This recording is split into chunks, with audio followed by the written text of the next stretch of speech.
In the fabled land of Northern California, nestled in the Valley of Sacramento, two friends begin a journey to enlighten the world about their experience living life as a Xennial.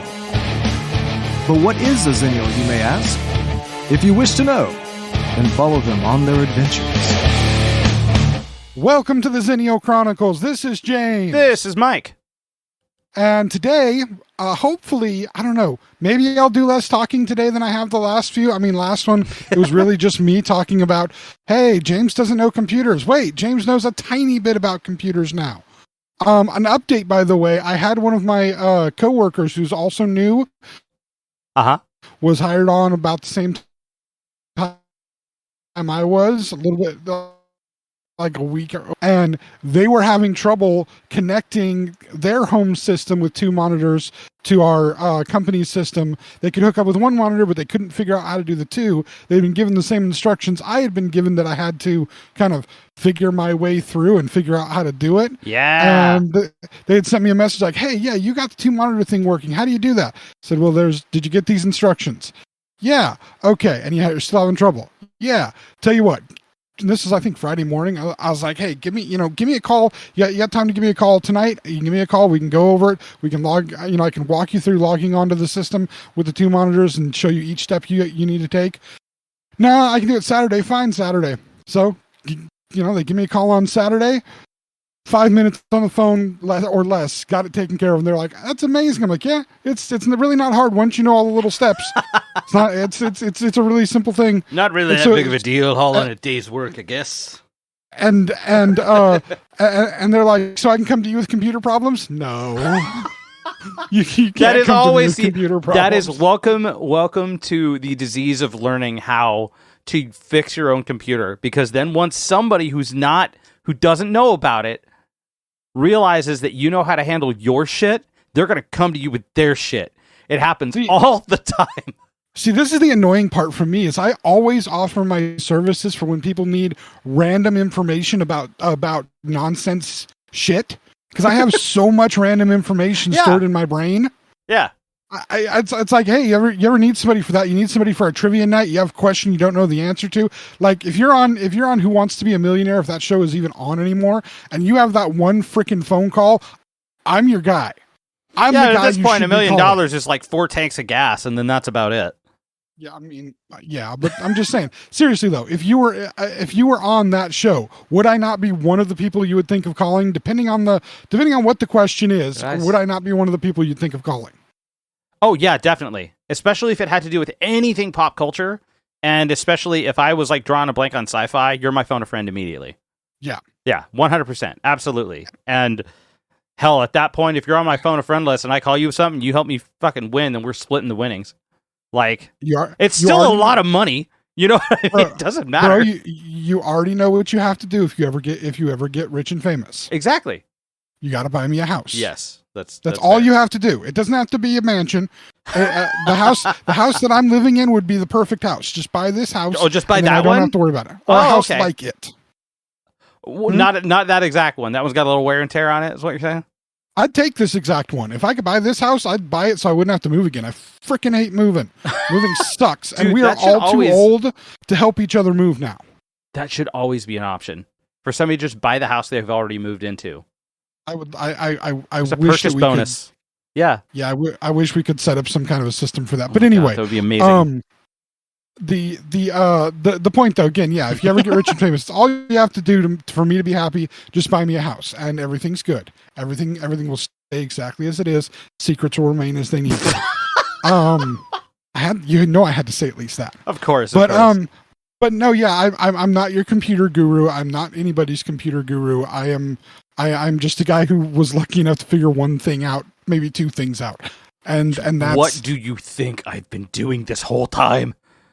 Like, people think I know things. I don't. I just look them up because I'm confused. It's happened the entire life. It's what life is for me. I guess they think I know shit. No, I don't. Go ahead. I was going to say, they think I know shit. No, I don't. It's just because I'm looking shit up because I'm constantly confused. See, Isn't that what everybody's doing? I think that's where the disconnect is with me, because like the stuff I say to call me for, I do know that shit.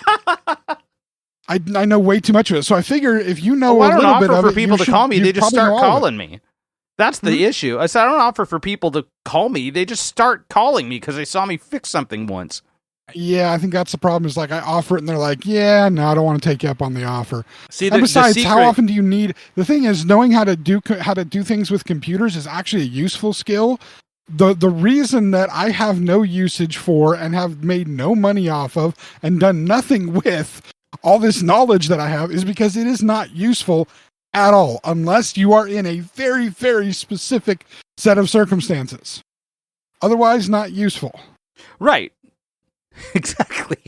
Like if I find myself in a situation where like I'm part of some group of people that end up in some weird town where there's a cult worshiping some unusual mythology system, and everybody's like, what's this? Actually, yeah, I kind of know that because I've studied a bunch of different mythologies. Based on that's this and this and this, and we want to do this. That hey man, I'm the perfect person to have in that situation. Right. But when do we have that situation? You know how to fake your way through to get out alive. Well, I don't even have to fake my way through, man. If it's based on any other normal mythology system, or if it is an actual known mythology system, I think I've had the conversation with you before about in the first Thor movie. He introduced himself as Thor. He's talking about his hammer. He's talking about Asgard and his father Odin, Right. and the one character, Stellan Skarsgård's character, is like, these are stories I was told about when I was a kid, and he has to go to the library to look for books. And I'm like, you don't know what the fucking Bifrost is? You don't know what Mjolnir is. If you were even raised in Scandinavia, you should know that shit. I wasn't raised there, and I know all of that. It's like I'd be going to Thor like, you ready to get dressed up in a dress and crash a wedding? Because you did that. Are you gonna go nuts if you see any dwarves and just brutally kill and rape them? Because you did that too. Oh my god! And don't even talk about getting drunk. And how the hell is Loki your brother? He's not supposed to be your brother, not at all. But whatever. He's adopted. He is. Yes, yes, he is adopted. That's probably one of the best lines that I've seen so far in those. I haven't seen many of them, but that was a great line. Oh no, no, there's a better one later in the movie. When Thor says to Loki, "Now Loki, you listen to me," and they're on top of a mountain, and Iron Man smacks into Thor and knocks him off the mountain, and Loki's standing there. I'm listening. Oh yes, that's a good one too. That's a great line right there. Shakespeare in the I laugh every time I see that little part. Just I know it's coming. I'm laughing the whole time, knowing it's coming, and I laugh out loud watching it because it's a funny little moment of I'm listening. It's beautiful humor. But anyway. Yeah, it's that kind of stuff. I'm your guy. I'm the one who's going to see like, oh yeah, that symbol means that symbol means that, and that symbol means that. So we actually don't have to worry about these people. But those ones over there that you think are the good guys, they are not. Those are the evil symbols. I can't even tell you how many times I've heard somebody comment they see a star inside of a circle, and they're like, oh no, it's a pentagram, it's the devil, and I'm like, no, it's not. It's a pentacle. It's a symbol of protection. It is not satanic. It is Wiccan. I'm going to go now. You people frustrate me. It's like, so that's the perfect thing for me to be in. When are we in those situations? Never, because I never leave my house. And also I know better than to go to like small towns and stop anywhere at a small town. If you're driving through a place and there's a small town with like a single gas station and a store, don't stop. Just drive on through. Just keep driving. If you need to pee, just put that part of your body out the window and pee out the window. Do not freaking stop. Just go. I know better. I've watched enough movies. But anyway, see, I did it again. Even though I said I wasn't going to be doing the talking, I just keep talking and rambling. It's all good. What we're here today to talk about. Great introduction. Yes, of course. We're actually here to talk about Mike's one of Mike's new obsessions. One that it's kind of I find it amusing, Mike. Why? Because and on a personal note, it's amusing to me because I see your obsession with this as a similar personal obsession, personal to you. This is a personal obsession of collection. Because that's what it is. It's an obsession of collection in many ways. Yeah. I see this as very similar to my obsession of collection recently with my Crocs, in the sense that this is kind of yours is deeper because you've wanted to collect this. From what I understand, you wanted to have a collection like this for a long time. Yes. And it does make a lot of sense. Maybe this is more analogous to some of my Star Wars collection. It makes a lot of sense because this thing means something a lot more to you than what I'll be honest, than what Crocs have ever meant to me. I mean, I'm not in an industry where I'm dealing with Crocs, although technically it is the footwear of certain medical professionals, but I'm not one of those medical professionals, so that doesn't really work. That's a confusing one. I don't know that one. Nurses wear Crocs a lot. Interesting. I didn't know that. It's actually a very common shoe form. Part of the reason is, depending on the type of nursing you're doing, one of the beauties of Crocs is they're made of rubber, right? Right. So if they get puked on, or blood gets on them, or crap or pee or any of the other various bodily Okay, so fluids. you're talking about the results of working as a nurse. Yeah, you can basically. Yeah, you can take them, hose them off, just hose them off. And that's the beauty. I mean, if I step, it used to be you'd be wearing shoes and you'd step in dog poo and you'd be like, you have to do your best to try to clean the bottom of your shoe off if you tried to use in water or the grass or whatever you tried to use without getting the top of your shoe wet, because it was nasty when the top of your shoe was wet. Right? Get your sock wet. If you had black shoes, it bleed into your sock. It was horrible. With Crocs, don't matter. They're rubber. Just take them and rinse them off. They'll dry off without a problem. They're not going to warp. They're not going to shrink. They're not going to do any of those things. Don't put them in the dryer, because that will actually shrink them. Because again, rubber. But that's the beauty. No matter how dirty you get them, you can wash them. You can just take dish soap to them and wash them.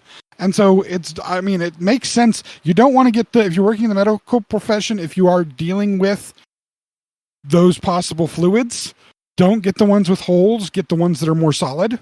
So no holes, no gibbets. But again, not that type of medical professional. But so your collection makes more sense. What I'm talking about, people listening, is, and we've mentioned it before on here, Mike has taken to collecting vinyl.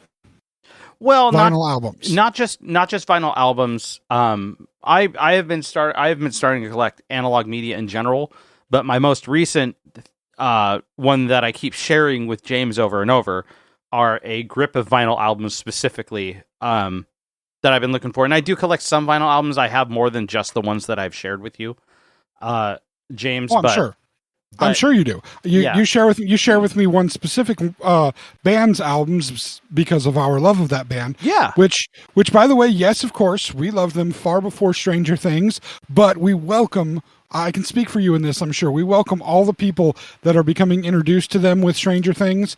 I can say I was introduced to Metallica in 1996. As far as my beginning of love for them. You know what, that's funny. I think that's about the same year I was. Like for real. I think it was about Metallica. It was about 96, 95, 96. Load? Not just as an album. Yeah, as an album, yeah. Like I knew of Metallica. I knew the song Enter Sandman when I was a kid. Like that one came out when I was in fourth grade. No. I had a friend back when I was I have to do the perfect math. I was between the ages of 10 and 12 because I'm thinking of the specific house we lived in. And we lived in one house from the ages I was about 9.5 when we moved into that house, and it was around my 12th birthday when we left that house.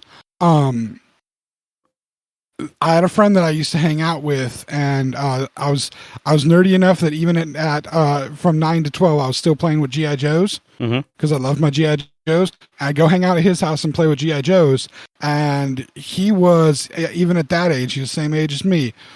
Even at that age, he was a hardcore metal fan. He was listening to Iron Maiden all the time, and trying to get me into Iron Maiden. Never could get into Iron Maiden. The favorite album that he would play all the time that I actually enjoyed listening to, the favorite cassette he would play all the time was Ride the Lightning. Oh, nice. So, that's 99, or sorry, 89, 90, 91, and into 92. He was listening to Ride the Lightning all the time. Whichever Iron Maiden album had, I think it's Iron Maiden, Aces High. Yeah. Yeah, that's whatever Iron Maiden album had that on it is the one he liked to listen to all the time. Nice. And interestingly, his dad had an original vinyl of he either had the Master of Puppets album or he just had a single of Sanitarium. I'm not sure which one it was. All I remember was that he showed me the song Sanitarium on the vinyl. Nice. That his dad owned. Nice. So I had introduction to it earlier. So you were introduced to metal like as a kid. You know? Yeah. Cool. Yeah, I was introduced to it earlier, but I didn't become a fan of it until the late 90s. I went through, at that time in my life, I was listening to my own music. My own music was Biz Markie, the original Sir Mix-a-Lot, pre Baby Got Back. I'm talking the Swass album, which is an amazing album. Right. For anybody who doesn't understand early 90s hip hop and rap, that is an amazing album that made a whole bunch of other things possible. It's a really, really good album. I'm gonna have to look that one up. I honestly don't know that one very well, and I feel like I should. Oh no, the Pussycat Dolls song, the Don't Ya, that actually samples from Swass. I did not know that. The song. Yeah, I think you might have mentioned it on the podcast now earlier, but it just left my mind. I think you've mentioned that before on the podcast, but I have. It's a great album. It's got some amazing good hip hop and rap songs. This is the one that has the kind of pseudo Iron Man song, which is amazing. And then it's also got a song called Buttermilk Biscuits and Square Dance Rap. And those they're so weird. They're weird. They're very much the year they came out. Yes. Oh, so much. All right. Yeah, I'm there. I've got to hear this shit. This is gonna be a banger. I'm already there. I'm ready for this. I was listening to Bobby Brown. Petition to have Sir Mix-a-Lot in the next season of Stranger Things just to give him a career boost again. That would be interesting. Not like he needs it, but I don't know. There's actually a rock artist. There's a rock artist that he produced the guy's first album and is kind of his mentor. Really? He's an amazing guitarist. I can't think of his name. I'll get back to you. The wife is a huge fan of his because he's just an amazing guitarist that very, very. It's rock, but it's very bluesy and holy shit, almost even a little jazzy. Dude, you got to hear this. I'm looking up Sir Mix-a-Lot's Wikipedia while you're talking about him, and the first line on in what happened with him in the 2010s. And the reason why I was looking him up is because I thought he had like a kind of like a dip in his career for a while, and I know he re-recorded one of his hits. I've heard a couple of the more recent ones, like there was a song called Cars he came out with sometime back, and I wasn't digging on it. I didn't think it was all that great personally, but he's been kind of in pop culture a lot. He was in Robot Chicken at one point, but the first line in 2010s, it says, in 2010, Sir Mix-a-Lot announced his next album, Done Forgot About Mix. The lead single Cars was released to YouTube on November 23rd. By June 2011, the video had acquired over a million views, so I was obviously wrong about that one, although no release date for the album had been set. In the same year, his Fubar remix for the song Conditions of My Parole appeared on Pussifer's remix album, All Remixed Up. Nice. I did not know Sir Mix-a-Lot is on a Pussifer album. That's dope. Aaron Jones is the guy's name. Oh shit. He also became the spokesperson for Cards Against Humanity's new ass pack. Nice. Perfect. That's brilliant. He's still relevant, and again, he's making money off of his old tunes. But I stand gleefully corrected. Yeah, no, and that's like I was saying, I was listening to that type of music. Yeah. I went through a musical renaissance in 94, 95, listened to a little bit of country, and then I got hit by the giant brick of alternative rock Oh, yeah. I would say the one album that changed everything was Pearl Jam 10, and then Okay. from there it was just a slippery slope into hard rock, but I never became a full on metalhead, just hard rock. And that's, I think, why the album Load, probably the most alt rock of Load and Reload, are the most alt rock Metallica ever went. And Yeah. there's still hard rock, but there's some alt in there. And that's why those were the easiest for me to originally digest. And then I went back to all the old stuff and made sure that I ensured myself as a fan. But yeah, these what Mike has been sharing with me is the Metallica vinyl, special edition Metallica vinyl. Yeah, that he has been getting. Yeah, there's been since Metallica repurchased. So to go back and how this all came about and why this is kind of a big deal to me, I have two major reasons. First off, basically because I always wanted to own Metallica's albums on vinyl. Like, when I see them, I see the vinyl special editions, and I'm like, I want that, but they're like $150 or some shit, and it's always way out of my price range. But it's Metallica. Well, not just because it's Metallica, it's because it's Metallica, and they're putting like 50 umpteen billion things inside the box on top of it. You know what I mean? It's like they'll do the vinyl release of like Death Magnetic, but they'll also throw like 5 DVDs in there, and then a special disc full of unreleased material, and then one with the demos in it, and like a poster and like a mock backstage pass and like all this shit. Hold on, Death Magnetic. You mean the Vagina album? No, it's not that's a coffin, James. That is a coffin that has layers. The CD has layers on it that you peel back. You dick. Oh my God! No. You just kind of let yourself into that one right there. No. Something else happened. Somebody started Facebook messaging me because I apparently had that window open by mistake. Stupid me. Okay, now that's fixed. Oh, that's because I was looking at because you shared the your organization of. Oh yeah. Were we talking about that? Yeah, we were talking about spaceships. that. Yeah. Excuse me. Anyway, so. What I'm going to say is this. What I'm going to say is this. What's up? That is, if that is anything, that is a Take Rorschach. me way the hell off kilter. The album art for that is a Rorschach. It's not a Rorschach. It's a coffin. It's called Death Magnetic. You see a coffin. The I poles, see a the magnetic poles, are what is what is spinning the dirt around in like an hourglass spiral. Still looks like a vagina to me. Oh, I bet it does. But that's all you, my friend. I'm not the only person. I've spoken to others that see it the exact same way. I know. I don't think that they were going that way with it, though. There's nothing vagina related that has to do with any of the songs on that record that I know of. Okay, and there's something blood and semen related on Load? You know what I looked up, actually? That's in the title Load? No, that's actually... You know what's really funny? I thought it was supposed to be that, but apparently it's blood and urine. Oh, okay. Yeah, I thought it was blood and semen this whole time, too. Yeah, probably one of those urban myth things back in the day. Yeah. Well, I thought that was why they called the album Load. Like, that's what I thought it was. Like, it was a double entendre. Yeah, that was one of those weird moments where they it's like they did the normal thing of naming their albums after a song. And then the Black Album came and it's like... we're just calling it Metallica, album. Yeah. We're just going to name it after us. Because that's what it's going to be. Forget naming it after a song. It's just us. And the next one comes and it's like, I don't know. We'll just come up with a name. Yeah, get a load of this. Wait, no. Yeah. Yeah. Oh, you like that? Get a reload of this. Like, okay. The double album that never was. Yeah, exactly. Well, now it should have been. Now it's 4 records. 4 discs. 4 albumins?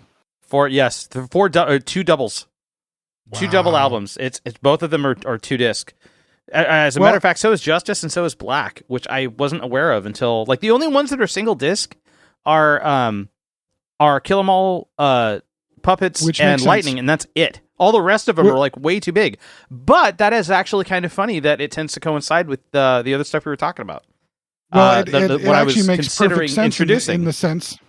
It makes perfect sense in the sense that those when those were originally released, those 3 albums that you're talking about, 4 albums that you're talking about, right? Mm-hmm. No, 3. 3. Yeah, when those were originally released, were originally released on vinyl. They were. So they were very much already kind of made for that medium. Yes, they were. And then in the mid to late 80s, they stopped caring about that. But going back, should we... Is that our segue? Is that what we should use to talk about what else we were talking about? We can kind of use that as our segue, because this is, I mean, what's interesting about this is, from my part of this, Mike has done this collecting, and I know that a part of it is it's freaking Metallica stuff, and he wants the Metallica stuff because it's awesome. Yeah, and it has not just the music that he already has. I'm sure some of the albums he may still have on cassette that he may have bought years ago. I guarantee. You know what? I never bought any on cassette. Okay. I always bought them on CD, but that was because I didn't get into Metallica until CD player. until I had a CD player. And dude, within that 2-year span, I bought like all the Metallica records I could get my hands on. I used to listen to Master of Puppets and Ride the Lightning on loop constantly. Funny story. I actually only bought one Metallica album on cassette tape. Which one? Only one. Which one? Probably one of the last ones to come out on cassette tape. Really? Which one is it? The Metallica Symphony, the first one. You have S&M on cassette? Had. You got what happened to it? What did you do, James?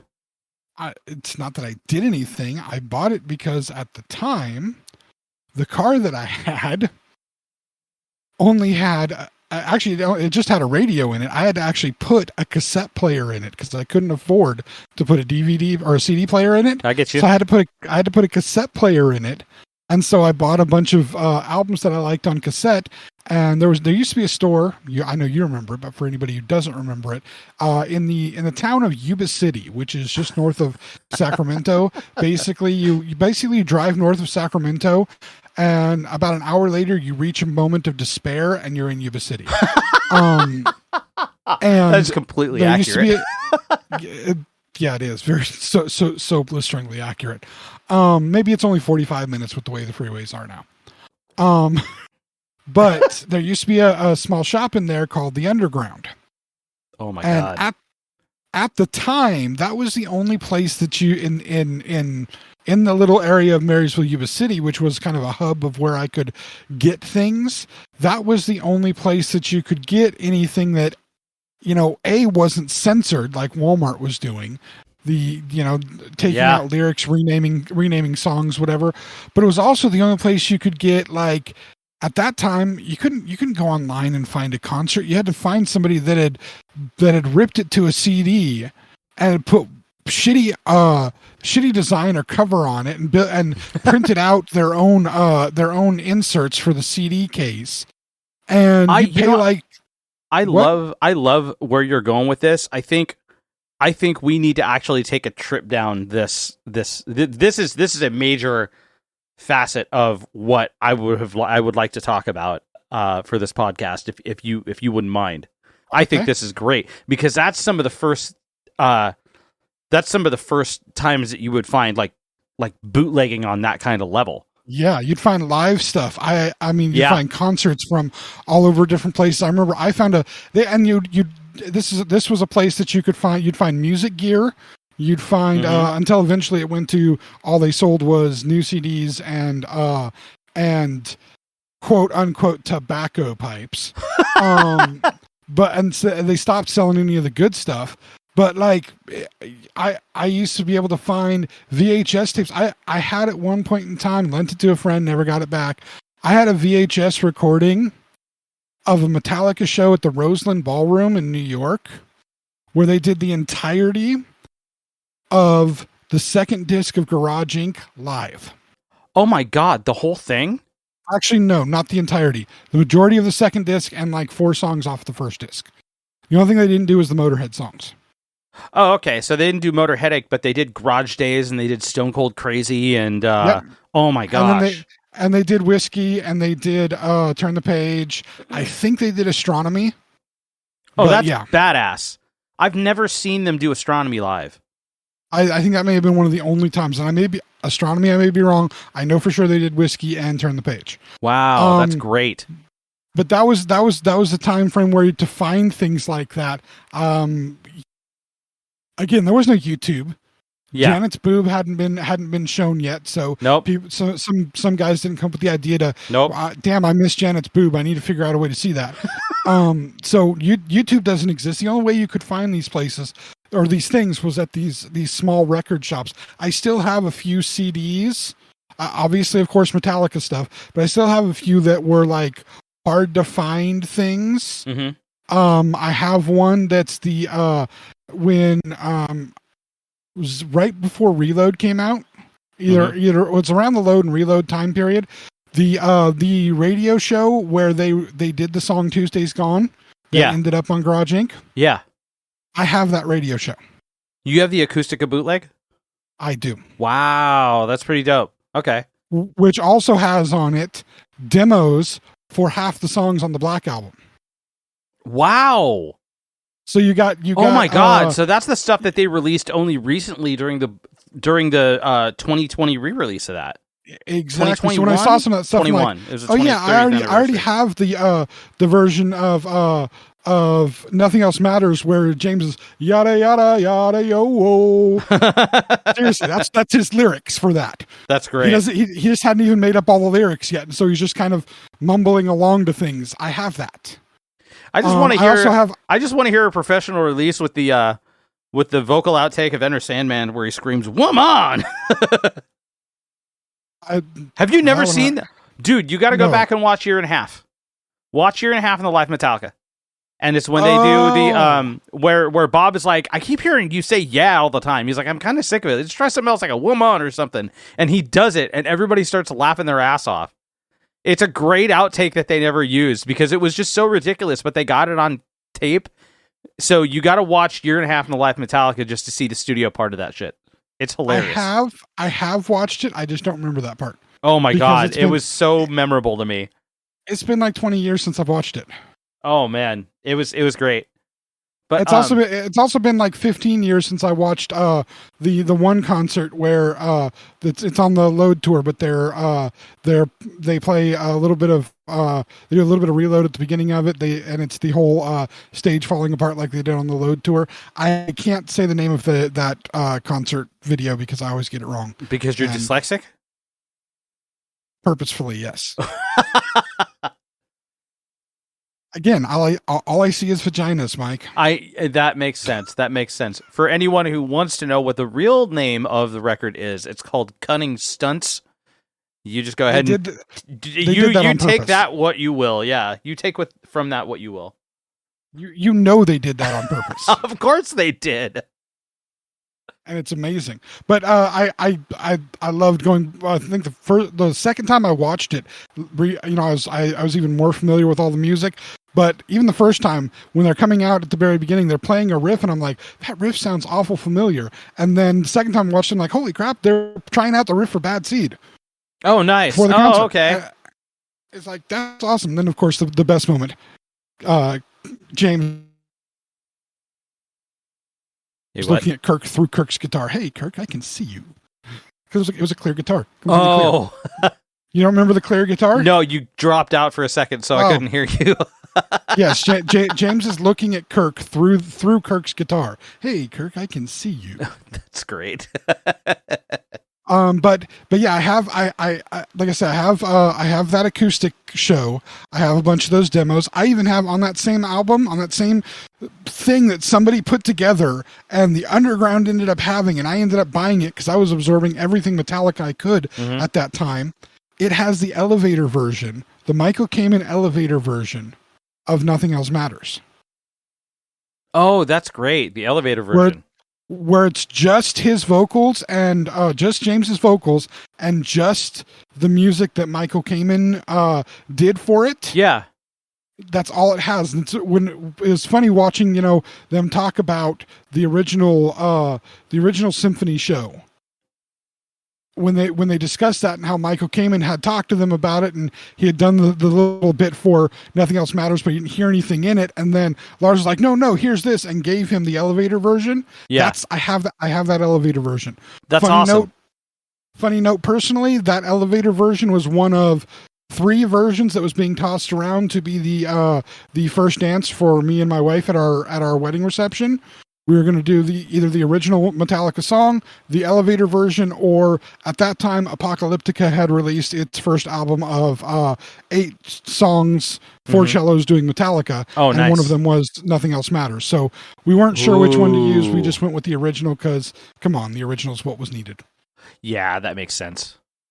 But anyway, getting back to yeah, continue. So Mike has this, Mike is doing this collection. Again, Metallica is one of the goals because it is, let's just be honest, it's the best band ever. But Right. You can argue with me and I'm not going to believe you. It is still the best. But moreover, like Mike says, they have, when they're putting these vinyl releases together, these special editions, they charge you out the ass for them because Metallica kind of charged you out the ass for almost everything. Well, But that's if they do the major special ones, right? Like the big whiz bang, everything in the kitchen sink in them type ones. Yeah, those are the $200 pieces. You know what I mean? But they're so awesome because he's sending me pictures of these things. Oh, those And, aren't like, the ones I'm getting. Huh? Those aren't the ones I'm getting. You're just getting the normal ones and they're still that awesome? Yes. Holy balls. Yeah. Okay. So, shoot. Hell, I'm just gonna let you know what's going on with it. So, Yeah. essentially, what I have been purchasing is I've been purchasing these albums one at a time. So, what I found out was Metallica has been reissuing their albums. They've been doing it since 2016, 2017, I think, when they purchased all the rights to their masters from Warner Brothers Records. And Now, if you're a listener to the podcast, Yeah. we have discussed multiple times about the intellectual property of music ownership, Right. and how various people have gone through Taylor Swift as an example that we specifically talked about on here. Various people have gone through fights for decades over who owns the rights to specific music and what owning those rights allows you to be able to do. Bands that have literally re-recorded their entire albums just so that they could own the rights to them instead of having somebody else own the rights to the original masters of the albums. Metallica being Metallica and being as basically as rich as they are and with the power that they have. Which was definitely a very uphill battle. You can't just do that. No. But they had amassed enough weight to throw around to purchase their masters from Warner Brothers, who were the label that owned their masters. Up to, and not just the first couple, they bought their whole fucking catalog. And they did it before, I think they did it before Hardwired came out. And Hardwired came out in 2016, 2015? 2016, something like that. So back in 2015, 2016, they purchased the rights to their records. And they knew that 30th anniversary releases had they not already come out, they were coming out. So they decided to purchase all these masters and then have the 2-track original tapes remastered and re-released on vinyl, on high-grade vinyl. Better than what was done previously, like greater weight, like higher quality, all this kind of stuff. They have their own custom presses that they're making stuff with now, and it's basically they own every dime of it. So half the reason why I'm buying these albums on vinyl now is, first off, I want to hear them. I want to hear it on vinyl. Second off, I want these remasters because I know who did them, and the dude's fantastic. He's been working with them since Death Magnetic, and everything he has done, he has had a hand in himself, is awesome. When other people get introduced, like when Rick Rubin redlines the faders and makes the snare sound like distorted trash, that's when it becomes a problem at the end of the process. But the guy, Greg Fidelman, who was the audio engineer for everything Death Magnetic, Metallica loved him so much, they pulled him and they're like, hey man, we want you to work with us at HQ. And so he's like, okay. I just want to add real quick, just before we get away from Rick Rubin's name, keep in mind that in the past, Rick Rubin has had to work with bands that are not as good as Metallica, and so he's had to do tricks to make them, to kind of fuzz up the sound and make people not realize how objectively awful the bands are. I don't think that's all that true. I totally think that's true. There have been times where he has had disagreements with certain bands and thought they weren't ready to work with in the studio. None of them were as good as Metallica. Oh my God. God damn it, James, stop. Okay, so anyway, they pull they pull Greg Fidelman and they're like, hey man, we really liked what you did. We liked all the work you were doing with all the tracks, and you get us. We want you to remaster our back catalog. And he's like, okay. So now every record that started coming out. What else is he going to say? Right, exactly. Nah, yeah, exactly. I'm I mean, passing the guy's working with a lot of people. He works with a ton of people still. He's been doing stuff since I found out he's been doing stuff. He was one of the head engineers on Audioslave's self-titled record. Like, he's been doing it for at least 20 years. That's a damn good record. Yes. There are a lot of good records he's been working. He's done work with. That's one of those, and that's one of those moments where you had a band that was fucking awesome with one style of music, with one lead singer that the music fit perfectly with that lead singer. That band gets another lead singer who was fucking awesome with his awesome band as singing the type of music that was necessary. Yeah. And they both come in and do a completely different type of fucking music. And and the meshing is awesome because you still have an awesome lead singer and an awesome fucking band. Yeah. And boom. Oh, and you have an awesome guitarist, a generationally awesome guitarist who does things with guitars that other people never even thought to freaking do with a guitar. And he ends up laying down some of the most basic but unbelievably solid and beautiful guitar lines throughout that album. Exactly. That, like, there's moments you're going, this guy can do all the things he's doing, and he's playing something so relatively simple, and it has all the emotion in the goddamn world. Oh my God, that was like a moment of zen that should never have happened, but did, and it was beautiful. Yeah. So lucky for that guy working on that album. Yeah, and on top of that, like, from there, well, beforehand, let's see, he was System of a Down's self-titled album. He was the engineer. Red Hot Chili Peppers' Californication. Marilyn Manson, Hollywood. Bush, Golden State. Get Born by Jet. Volume 3 and 5, The Gray Chapter, for Slipknot. He did so much. He does a ton of work, and it's all like very well produced work too. It's extremely well produced work, like a lot. High on Fire, Adele. He did Shadowmaker by Apocalyptica, and he was in all of these that I'm naming off. He also produced S&M 2. Every one of these, he's been the guy, and so Metallica asks him, hey, we want you to remaster our stuff. And what's great about that is that those first 5 albums now have all been pressed to vinyl, and they're all mastered by the same person in the same facility and all of it. So what's nice about that is it gives a continuity of sound, because there is continuity of sound on for somebody who doesn't know the history of it. If you listen to, say, the first 5 Metallica albums, there's only 2 albums within that first 5 that really have kind of continuity of sound between the two. That feel like the 2 of them are connected albums. And that's Ride the Lightning and Master of Puppets. Yep. And the main reason for that, I mean, there's two main reasons. One, you have one of the band members became a much more present songwriter during those sessions. Mm-hmm. And as a result, you see a through line of his musical sensibilities within there. But 2, the production. Fleming Rasmussen produced both of those albums. Yep, exactly. He was one of the ones. Sound. Yes, they do get a very. It's funny because now when things that I didn't notice before that I listen for critically now, just somebody who's worked with music for a while, I do notice certain tonal shifts and changes, things that would make sense to someone that knows to listen for those details. However, there is a continuity of production between those 2 records, and they sound absolutely fantastic.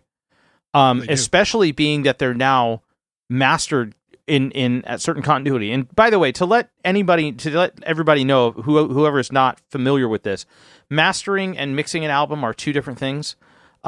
What I'm talking about is the process after the album is mixed and it's sent off to the mastering facility to go be pressed or duplicated or what have you. That has to be universalized to certain volume levels and tonal balances and stuff like that. It homogenizes the record to sound like it's all one record, right? but the production and everything that is the real tonal palette that's created is created in the studio by the band and the producer and the engineer. This guy wasn't that. He let those records be what they are on their own terms, right? But what he did was he balanced the records across the line. So you get a high quality master of every one of the records all the way through the fifth album. Just like that. And that's it. Done. But the special thing that I got about this, the reason why I was sending you all these pictures of records and stuff, you thought they were nutso wacko special edition stuff.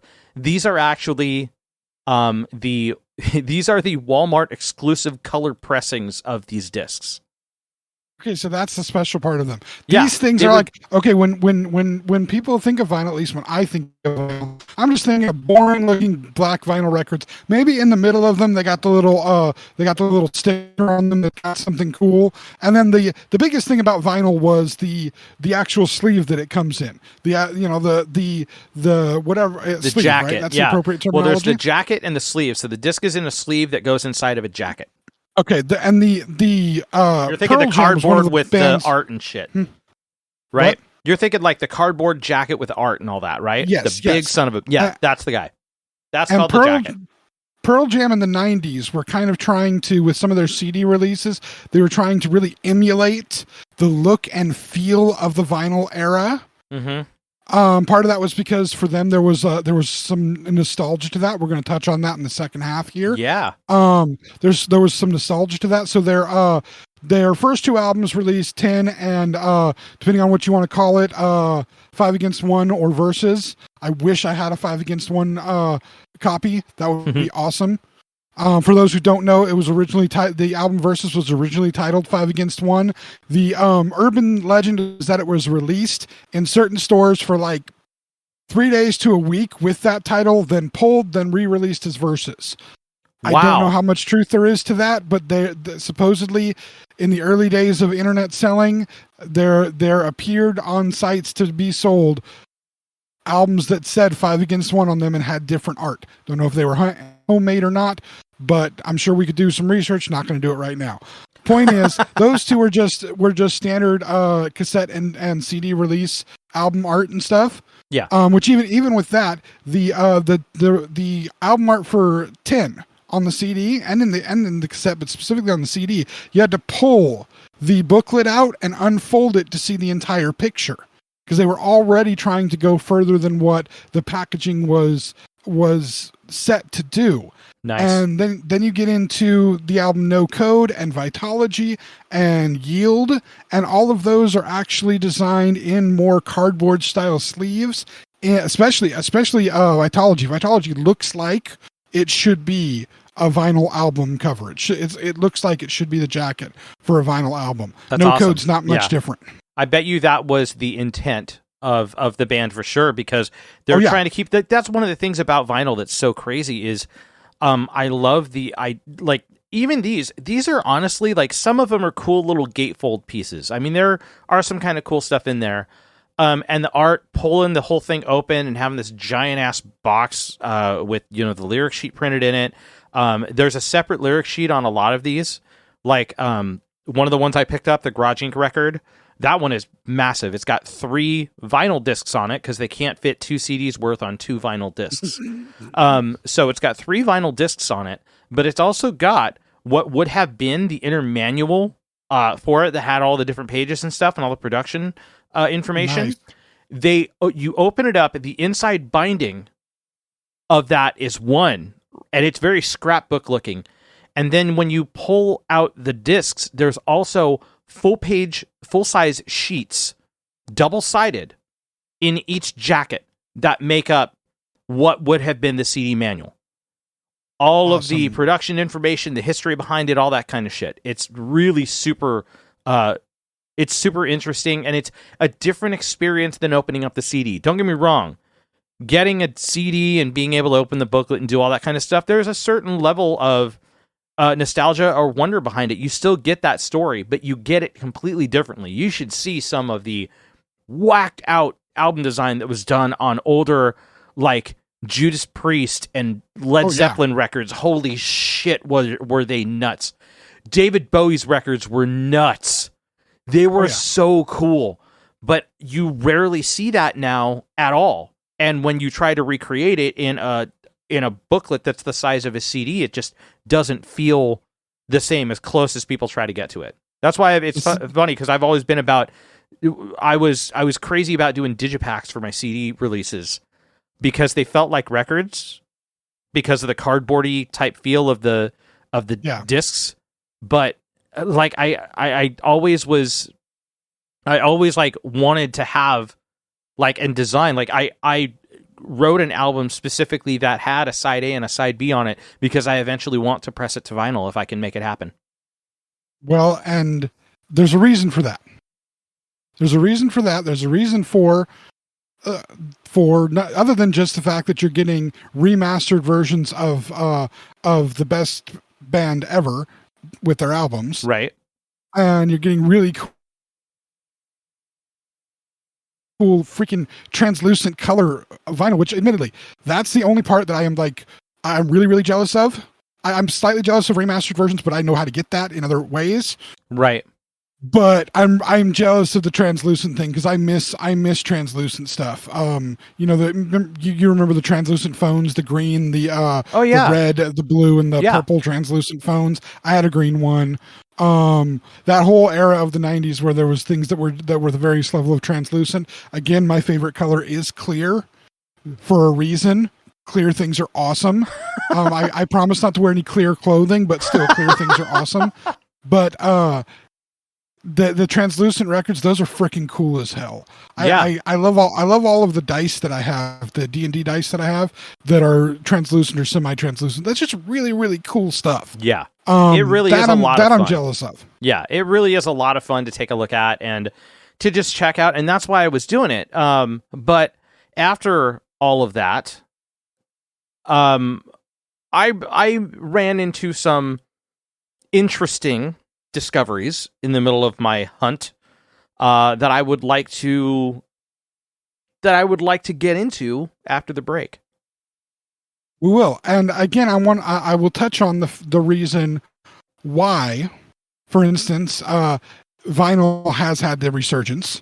Why you have probably an underlying reason why you have such the love of vinyl, and why no matter what happens, vinyl will always be an important medium for getting music. I would say even more so than any other medium for getting music. It is the single most important one, and it still will be. And there's a reason why it is. And we're going to talk about that right after the break. All right. Hey friends, this is Mike from the Xennial Chronicles reminding you to subscribe to our YouTube channel. You can also follow us on Twitter and Facebook at Xencron, spelled Xenchron, to keep up to date on all things TXC. And please check out our official website, thexennialchronicles.com, or if that's too much to type, zencron.com. Thanks again for listening, and now, back to the show. We are back, everybody. So, do you want me to give my little psychological history lesson first, or do you want to go first? As far as the idea about, well, you know what? No, I think I should go. I think this is something that's important. And I think it's something that people need to know and understand that comes with because there's risks to purchasing these types of mediums. So essentially what I'm getting into, so I purchased, I went ham on this thing, on this collection. Okay. I purchased a ton of records. I was taking pictures of them and I'm sending them to James and some other friends of mine that knew that I was super into this band. They're also into this band, and showing them all the cool. Yeah. Yes. Scott, a couple of cousins of mine and stuff, I was super excited. And so the versions of the records that I bought, when I originally saw them in a bundle deal. Okay. Now I had known previously that there had been, the vinyl Walmart special editions of up to the first 5 records. It was the first 5 records and Hardwired to Self-Destruct all in one batch that was sold for I think it was $150, $200 or something like that. But it was back in 2020. So it was Kill 'Em All, Lightning, Puppets, Justice, Black, and Hardwired all in one. And I had looked up this stuff afterwards. And you know the current digital age of purchasing and rebuying and reselling. So after that run, because it was a limited edition run, those records are essentially no longer available, especially as that pack.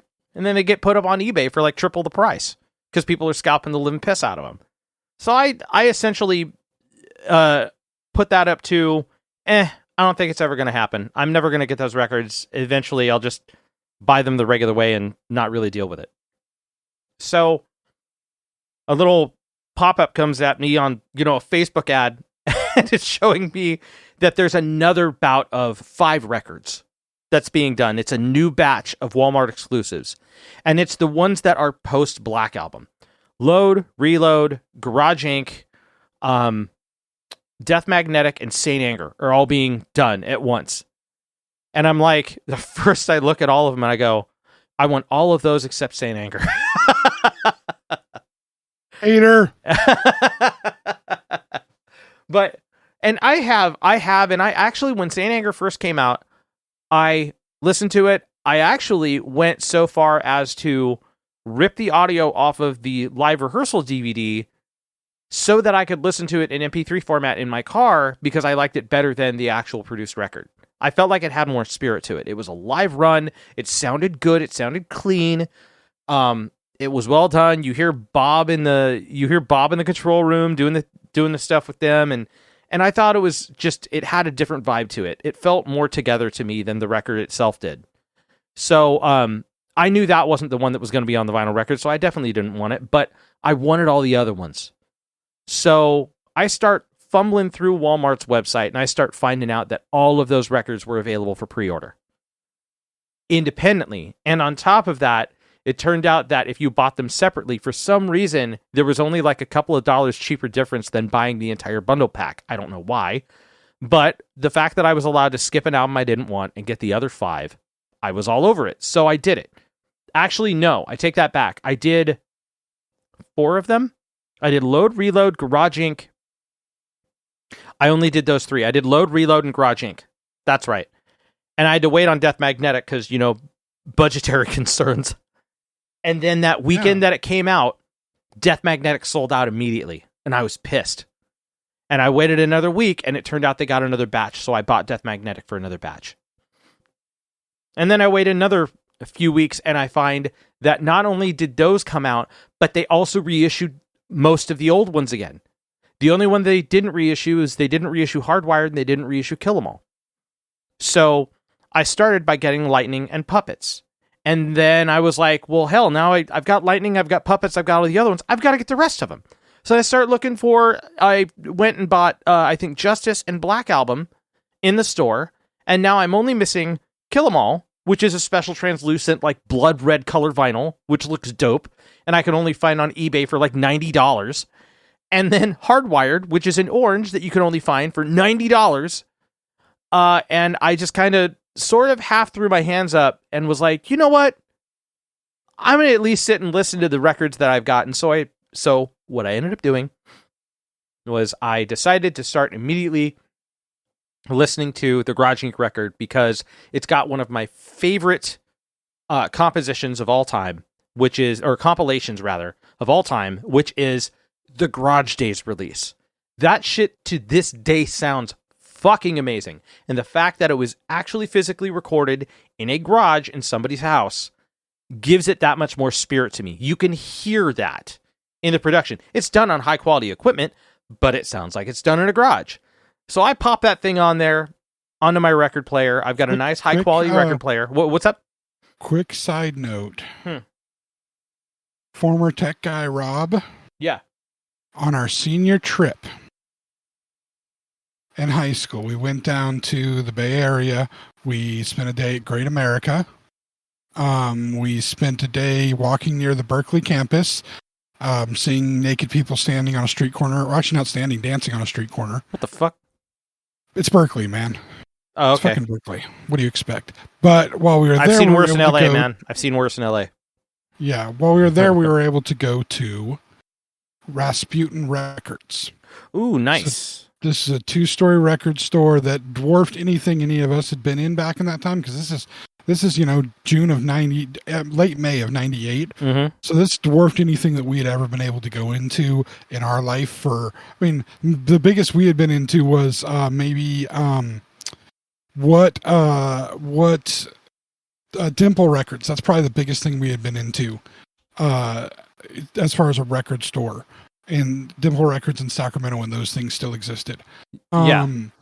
This was this amazing 2-story record store that everything was used and bootleg stuff. This is where I found, at one point I had both Mama Said singles, because there was 2 Mama Said singles released. Mm-hmm. I only have one now, but I had both at one point in time. Tech guy Rob found the gem when we were there. Oh, really? He found a cassette copy of the 598 EP. Shut the front door. Copy. No joke, dude. An original cassette copy. And it survived. It survived being in a Walkman while he was riding. He was driving a riding lawnmower and ended up driving it into a pond on top of himself. I had to help fish him out of the pond, and then fish the mower out of the pond. And the Walkman, dead. The 598 EP lived. I don't know whatever happened to it. Wow. But he's also the guy that got to go to the original S&M concert. Right. And he actually does show up for 2 seconds during Bleeding Me. You see the back of his head for 2 seconds. Oh, wow. Wow. Yeah, I hate him.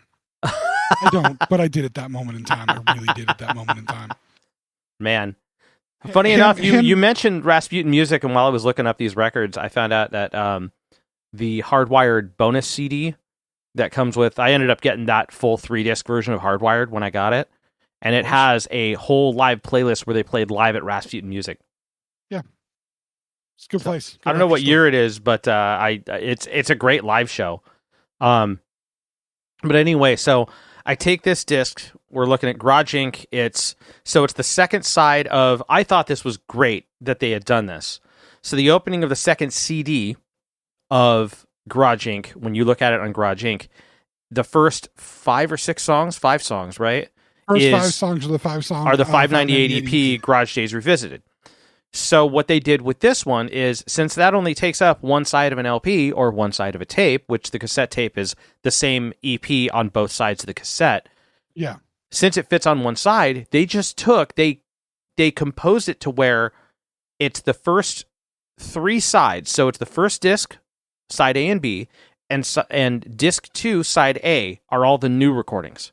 And then disc 2, side B, all on its own. Garage Days Revisited. On that side of the disc.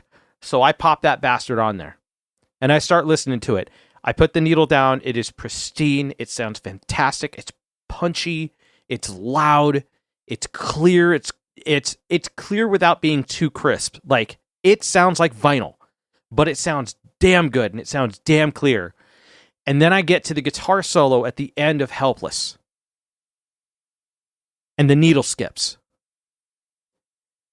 And I'm like, I wonder if that's my needle. I wonder if that's dust or dirt or whatever. So I lift the needle and I go over it again. I actually have like an automated tone arm that I can lift it so I don't like damage the record when I'm lowering the needle. It auto does it. Yeah. And so I go back through and it skips over in the exact same spot. I'm like, what the hell? And I'm looking at the needle and I watch the needle jump to the next line. And I'm like, wait a minute. So I pull it up and I take it, I check it for dust. There's no dust. I don't see any errors in the run of the grooves from as well as I could see. It's not like you could see those things particularly well. For any young people that are listening that don't understand how records work, there are grooves in the records. Inside these grooves are tiny, tiny, tiny little variations that the needle actually picks up and is able to transmit into sound. That's some fucked up weird shit, and that technology is like, what, 120 years old, something like that? And technically far older no, than not that. 120. It's the 1940s is when the LP record came out, 1948. Yeah, but recording in that fashion by having recording on. Yeah, dude, Edison was doing it. Yeah. Like, so I mean, legit, Thomas Edison was recording on records. He made a record label. It's crazy. So I mean, this is, you know, it's an amazing feat of technology, and yet because of the fact that it is a physical medium, like we were talking about last week, with the difference of the types of hard drives that exist within computers, because it is a physical medium, right, like that, and requires mechanical operation to work. You can sometimes encounter these issues. Yeah, you can. So what I ended up doing was I ended up going, that's weird. And it kind of took me out of the headspace. I wanted to listen to something else. So I pulled that record off, and I'm like, you know what? I wonder if Hardwired to Sell, or if not Hardwired, I don't have that. Death Magnetic sounds. I know it sounds really crunched and really crushed. That's like, you know, that just because that just comes with the territory. But I bought it anyway because I wanted to. The Rick Rubin effect. Yeah, the Rick Rubin effect. Yeah. Yeah. So I was like, you know what? I wonder how this sounds on LP. So I put it down, and I put the needle on it, and I get what you would consider to be that record scratch. I get that record scratch. That happens, especially on older records. That's just a part of the medium, right? Yeah. But this record was more the scratch was more prominent on this record. Like, I'm hearing very prominent scratches on top of the heartbeat, like to the point where it's distracting. The heartbeat, which is the opening sound of that record to anybody that's not familiar. And I'm like, this is weird, man. So then I take the disc and I flip it over onto the other side. And that same prominent record scratch, which sounds almost like exactly the same as what it was before, just like distractingly loud over the guitar line. And I don't know if this is dust. I don't know if it's static, because static electricity can have an effect. Static electricity will attract hair and dirt and dust to the vinyl. Vinyl is made partly of PVC. It does attract static electricity. There's anti-static bags you can get for your records, all this kind of stuff. There is a whole culture around vinyl record care.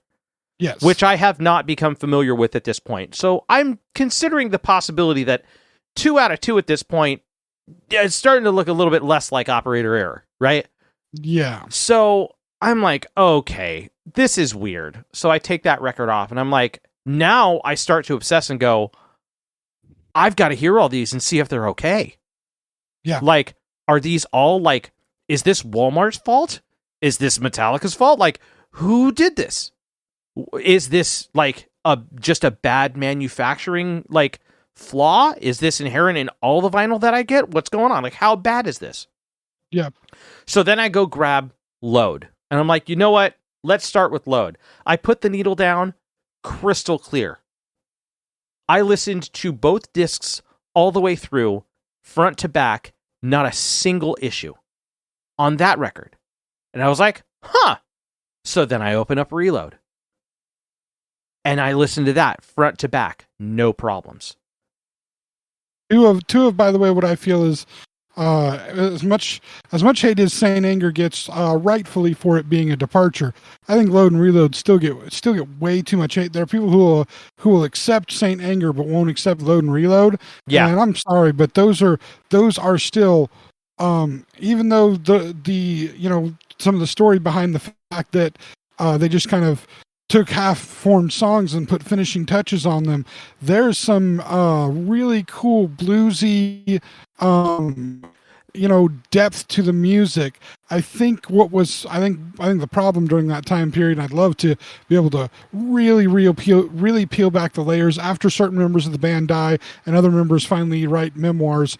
We'll finally probably get the true story. I'm a believer that Load and Reload was Kirk Hammett finally flexing his muscles in the band and trying to get his version of things to happen. And I think that's what you got from Load and Reload, was something that was a little more Kirk evolved than James and Lars deciding everything. And I think that's where that might well be. I think that's where some of the backlash ended up coming later with Jason in the band. is maybe he wanted to try to get his voice heard like Kirk finally did, and they were having none of that because at least Kirk had been around a little bit longer, and Kirk is also probably more secretive about getting his voice heard than what Jason would have been. And maybe deep down the punishment for Kirk getting his way on 2 albums was no solos on Saint Anger. But you listen to those 2 records like you just recently did. Yeah. There is so much blues influence in those 2 records. Every one of those licks is a he's writing almost every riff in like an E blues scale. That's like at least 75% of the songs. Yeah, he's very much in the root. He's not doing a lot of I can't say he's not doing a lot of exploration. He's not doing a lot of flashy shit. And so it's all taste. It's all tasty bends and tasty licks. And I think that's a good thing. That's exploring something well outside of his wheelhouse. At that time, I would say. I loved those, and I think the record in and of itself, both of those records, Load and Reload, were fantastic. And there's been a lot of people that have come to them or even spoken out in favor of those records after the fact because of the massive backlash those records got. But suffice to say, the quality of those pressings I got were absolutely fantastic. So then I listened to the classics. I listened to what I had at the time, which were before I had gotten Justice and Black, I listened to Puppets and Lightning, and both of those were flawless.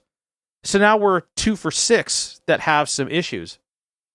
And that's not bad odds. Not necessarily, no. And then I bought the other 2 records, and it turns out that the records that I had gotten that are of the old press, so basically the pressings of the first 5 were more under Metallica's specific quality control.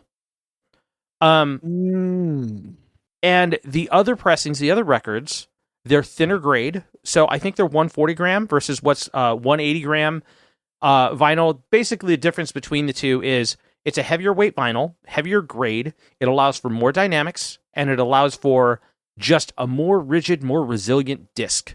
It's less tougher. Interference. Yes. Less what? Interference. Not necessarily interference as much as it's less, because you still got to treat them delicate, man. Do that like you would do with your CDs. Don't touch the bottom of your fucking CDs. Like, do the same thing with these. Don't touch the grooves on the disc. Like, they're more resilient than CDs in that account, but don't drag your fingers across it. You'll fuck the grooves up. Like, that can happen very easily. And don't ever leave them in your car. Oh, good God, no. Yeah, they're very susceptible to heat and cold. Yes, they will warp and they will shatter. Yeah, and store them vertically. There's a lot to them, man. There's a lot to it. Also, in a British zombie apocalypse, they work well as weapons. Yes, they do. Great movie. But yeah, so essentially, I went back and I listened to, after that, I went back and I listened to Garage Inc. because I was like, I'm curious. And I start looking this stuff up. And I find out that there are people that are having major problems with the Garage Inc. disc specifically. Most of the other ones are great. They're just fine. But the Garage Inc. disc is a troublemaker.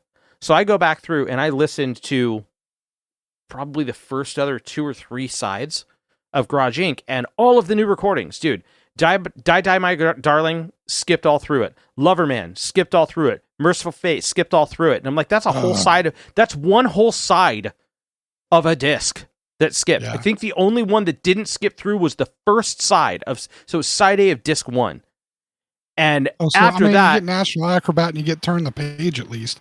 But right. I didn't even get, dude, Astronomy skipped. I was pissed. Only a part of the one song. Yeah. Yeah, like Astronomy skipped, and I think Whiskey in the Jar skipped. I was so mad. Yeah, I would be. Yeah, I was like, okay, this can't happen. So I ended up doing a return, and I picked up another disc, and it had the same manufacturing problems. Same skips, same spots. And I'm like, oh no, this is a bad run. So as of now, I've actually returned Death Magnetic and Garage Inc., and I have ordered another batch because one of the things I found out, I took my discs down to Walmart, and I found out that what they do with those discs is they destroy them because they're unplayable. They're returned as defective. They are registered as defective in the system. They write them off and destroy them, which means that if I were to order it again, you're not going to see a used one on the shelf. You're not going to get one that's been opened. If it's a manufacturing defect, it's less and less likely as you were to get one. And eventually, I know I'm eventually going to find ones that are that play properly. Well, and it's I'm a bit sure of a waiting because game, of but I'm sure that because of the limitations of the media and the fact that this is an inherent problem that can occur in this type of physical mechanical media, they have a specific amount of shrink built into their projections of sales. They know that they're going to have some that are going to be bad and have to be destroyed. And to be fair here, this is not any kind of, this is nothing against, like, I'm saying this to be extremely clear here. I have got nothing against Walmart for selling these. I've got nothing against Metallica for getting impressed, or the company, whoever did it. If it was, I don't know what the deal is. All I know is this stuff happens sometimes. Errors in the manufacturing process do happen. And when they are made aware enough, when people are made aware enough that supply these items, they do what they can to fix them. So I know that eventually what's going to happen is these records are going to end up getting fixed and a proper batch is going to be made. And who knows whether or not there's a statement made about it. I don't know. I haven't looked it up. And you'd probably only be mad if you didn't have the capability to return them and be able to get your money back from it. They said, sorry, you bought it. You just have to deal with it, whether it sucks or not, whether it doesn't work or not. Speaking of which, I did go to 3 different locations, 3 different Walmarts to try to return these discs. The first one, you did have issues. I did. The first one, my wife was pissed because she was there with me. The first one, we tried to return them, and a person at the counter stated that we could not return vinyl because it was a violation, and I quote, she's talking to a guy, she doesn't know that this person produces music himself, but she stated it was a violation of copyright law to take a return on a record. I'm going to say that again. She said it was a violation of copyright law and that it was illegal for her to take a return on records. She didn't state it was store policy or company policy to not take them. If she stated that, I would have said, okay, I'm going to figure out how to get this handled. She didn't. She lied to me. And she lied to my wife, and she pissed both of us off. However, the second location I went to ended up being one of those neighborhood markets, and they couldn't take the return, but they did send us to a more friendly location that was able to take care of us. And that was nice. That was very nice. Well, yeah, that's good. I'm just like I said, I have got zero qualms with the company. How did that was a person who was just being very ignorant. And how do you explain record stores that sell used records? That's what I'm saying. Like, have you ever set foot in another? Like, you live in an area that has had, like, Dimple Records out in this area was around for 40 years. Their business was literally selling used records. You can go to a Goodwill and find a used record. Like, you're out of your mind. Is this somebody who was this a young somebody? No. No. They were older, and they were older, and they were at the customer service desk, and they were very dismissive. And it was very older than you. Oh, yes.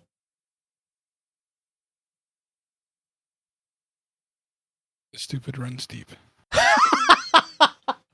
That is the only bad experience, the only truly bad experience I had. Like I said, I have no problem with this, and I know the risks of all of that. I also know how retail works. Yeah, you're smart enough. You've worked in enough big businesses to know that just because a specific employee at that business is a problematic person doesn't mean that the business itself is problematic. Conversely, you may have a business that is a completely awful and soul-sucking business, but there may be 1 or 2 people that work there that make it worth you still going to that place, because at least you know there's decent people there, even though the place is complete and utter garbage. Right. That's it's it's You it find goes it's both ways. the people do not represent the business on many accounts, and the business sometimes the thing is the and what's so funny is the other location that we had to help us out, we're just like, it's funny, I took the records up there, I was like, hey, like, we had trouble trying to return these records at another location. We were told that it was a violation of copyright law, which we know is patently untrue. And the person at that customer service counter just looked at us like, they said, what? And he pulls out, this guy was great. I loved it. He was so nice. He pulls out the return policy that he has on a like at least like a 12 by 20 sheet that's sitting on the desk that he's at, right? On the counter. And he reads it and he goes, let's see, return policy here. CDs, DVDs, digital media. Nope, doesn't say anything about records here. That's weird. Here, let's go ahead and, do you have your receipt real quick? Let me scan your receipt. Let me see if I could scan this item. And it goes ahead and clicks and return. Oh, well, yeah, look at that. You actually can do that. How funny is that? Like, he was very entertaining. Like a me thing. Yes, totally. Yeah. Totally was. It was so entertaining and it was so vindicating all at the same time, you know? Yeah. It was nice, but like I said, it doesn't mean that exactly like what you said earlier. Excuse me, what you said. The company is not reflective of the people are not necessarily reflective of the company. You can have good or bad. Yeah, good or bad. It can go either way. And I know that, like, I'm sorry, I've shopped at Walmart for years. This is any other American for the past, how long has Walmart been around? I can't even remember. But I mean, I've been shopping at one for at least like 20. Math. Oh, math. Where are you, math? 28 years. Yeah, 28 years. I've been shopping. I've shopped at a Walmart. Yeah. So I mean, well, the fact that you can actually count that number is fantastic. Is insane. Like, I remembered going to Walmart with my grandmother when I was like 5 or 6, I think. 1994 would have been the first time I'd ever been in a Walmart. There was no Walmarts in the East Bay community that I lived in until I was 14. Oh, there was no Walmarts local. Well, you know what it was? I could be mistaking it because I used to go to Kmart with my grandmother all the time back in the day. Dude, ices and toys, man. That's a 5-year-old's dream. And yes, you are right with ices, because that's a subject we will. That I've been in that discussion recently with people. The differences between slushes, slush puppies, ices, and Slurpees. They are all different, and when you want one, another is not going to cut it. Dude, but anyway, you're taking the wheel on that one. You are, for sure. Oh yes, because there's a difference. But so what I can take from this is that while there's this resurgence in vinyl. And the love for vinyl, keep in mind that it is a little bit more fragile of a medium for your entertainment than what say CDs are. There's a possibly a better chance of production errors with something like this. Just based on the mechanical device involved to make it work and the way that it is produced, there is the possibility of production errors. So something to consider if somebody that wants to get into the vinyl revolution, not just for collection, but for the actual sound quality of it. I know that, again, announcer Scott is big into vinyl collecting as well. Yeah. Huge. He definitely is. As a matter of fact, I think I have some of his, dude, I've got some of his old, like, Scott, I'm telling you, I have this. If you hear this podcast, you're hearing it here. I still have some of your old Iron Maiden and Motley Crue records that you left when we moved, and I kept them safe for you. I'm sure he would appreciate that. Yes, and I know that you, like, they're on hold for you, man. I am never getting rid of those.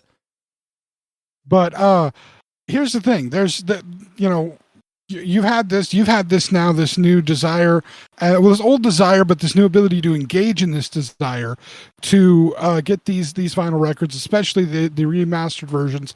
So the sound is going to be even better. You know that they're going to optimize it with the latest technology while still using this old technology of vinyl records. Oh man, that's actually something you touched on, something that I consider extremely important. So, one of the things that I learned working at I worked at a record store for like a year. Of the last year, I was working in an old record store. And one of the major differences between newer release vinyl and older release vinyl is, even though there are some issues and errors in the pressing process in and of itself, the mastering and the production process is far more consistent than it used to be back in the day. Like, the technology in and of itself is damn near miraculous, the way that it's made. It is I could consider, and I state this as wholeheartedly as I possibly can, the production of vinyl, or even tape for that matter, analog mediums in and of themselves, and the conversion of sound to electricity back to sound in multi-generational mediums is a miracle of science. It really, really is. It just blows my mind. That being said, older tech had a lot less consistency to it. It had a lot less... there's definitely a difference in tone, but I will tell you that the consistency and the capabilities of new technology and making vinyl records, the way that they're mastered now versus how they used to be, I don't necessarily say that it's better, but it's different, and it is very consistent, and it sounds very good, and it sounds very different from digital medium at all. It does. But here's the thing. I am a firm believer that the vinyl renaissance that is happening would have happened without any kind of remastering, without any of these technological advances that you just so eloquently waxed about. And the reason that I believe that is, like so many things that are happening now, we've talked about movies and TV shows that are banking on and using our nostalgia. I mean, we mentioned Stranger Things last week, and of course Metallica being one of the inspirations behind that. By the way, I did end up watching the majority of that, or at least a good portion of that season of Stranger Things. I'm going to tell you right now, the Metallica part is great. Don't get me wrong. Yeah. But I can understand why the Kate Bush song went just skyrocketing, because the Metallica song is great because it's Metallica.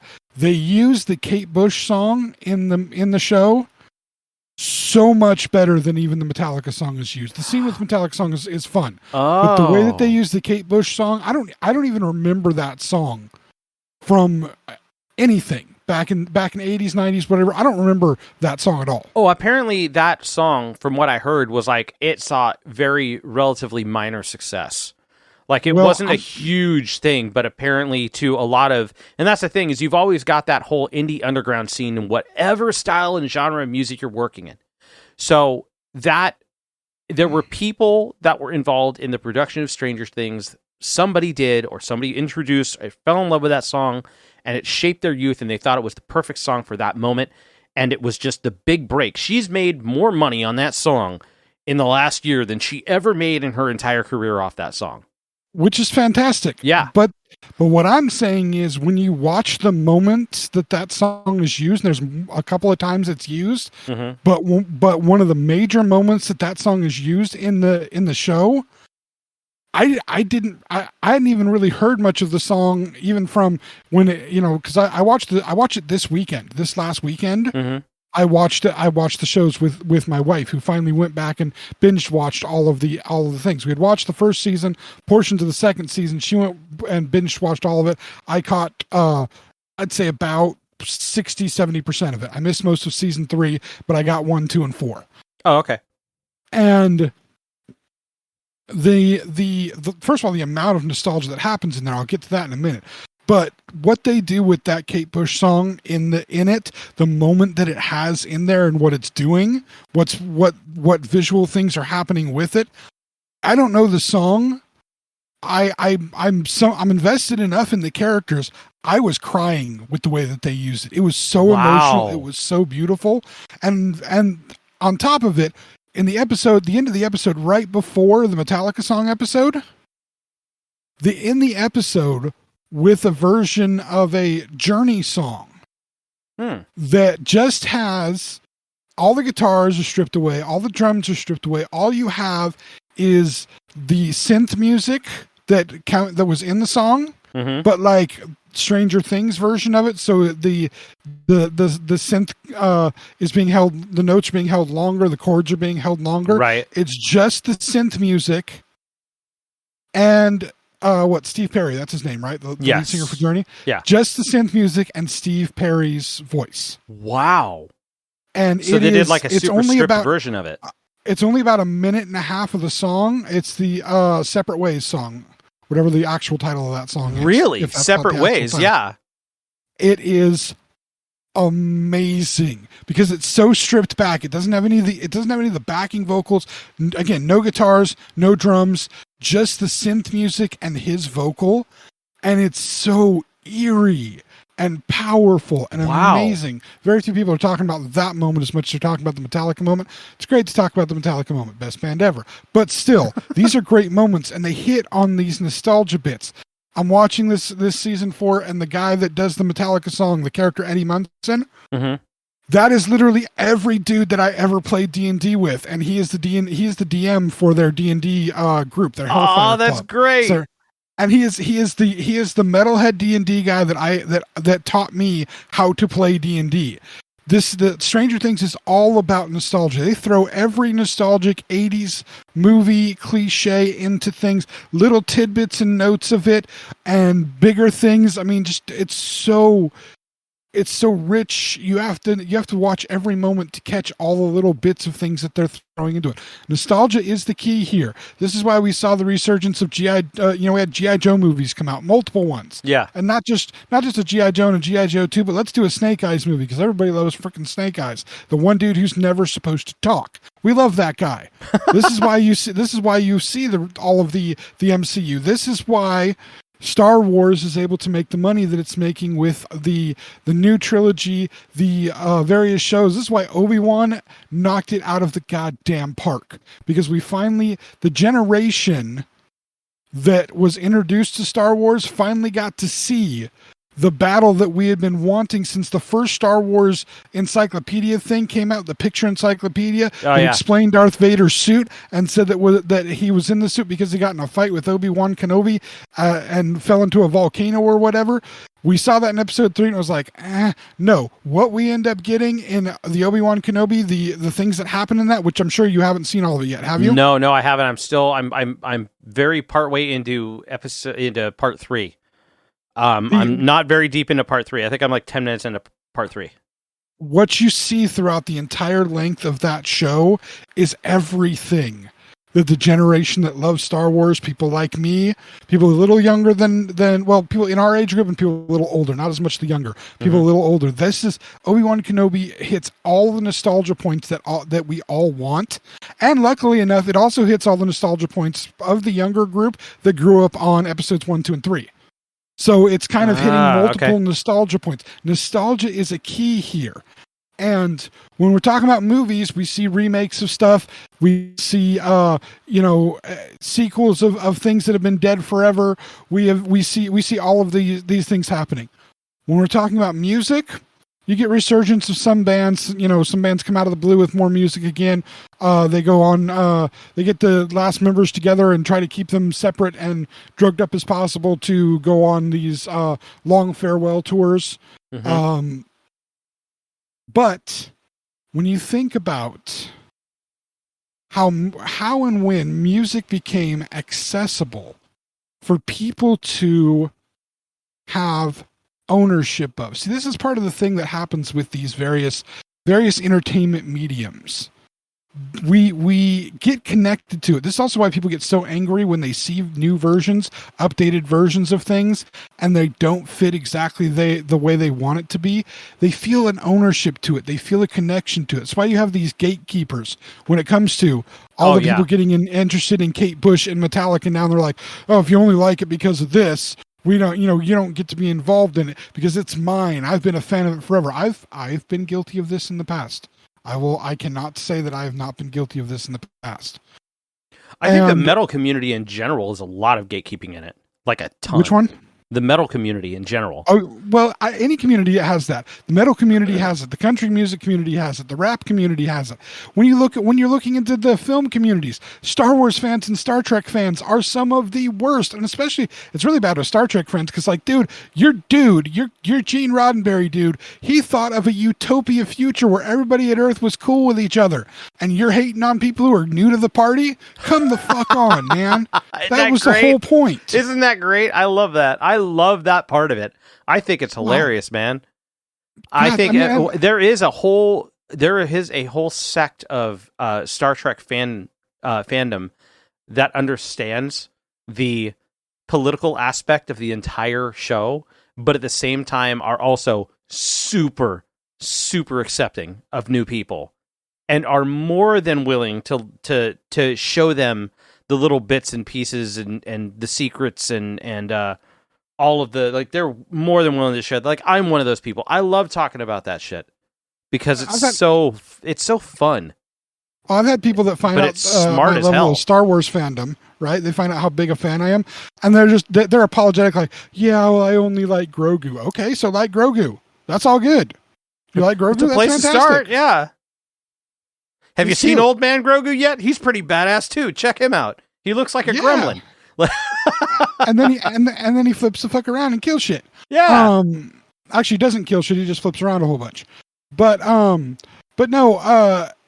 It's because all of that gatekeeping, all of that stuff is because we are able to we form a connection to these things, but we form almost a feeling of ownership, and part of that is being able to have